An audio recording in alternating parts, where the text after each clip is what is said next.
Differential pressure flow meters have an artificial restriction integrated into the measuring tube, illustrated here by the example of an orifice plate. Two holes are located in the pipe wall, one before and one after the orifice plate.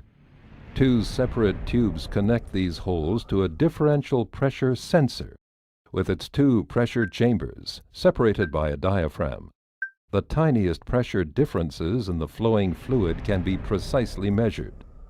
If the fluid is not flowing, the pressure before and after the orifice plate is essentially identical. As soon as the fluid starts to flow, its velocity around the orifice plate increases significantly because of the restriction in the cross-section. At the same time, due to the laws of fluid mechanics, the static pressure at this point decreases.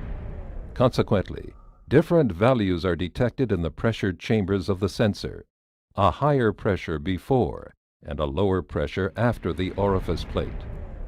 This pressure difference is a direct measure for the flow velocity, and thus the mass and volume flow in the pipe.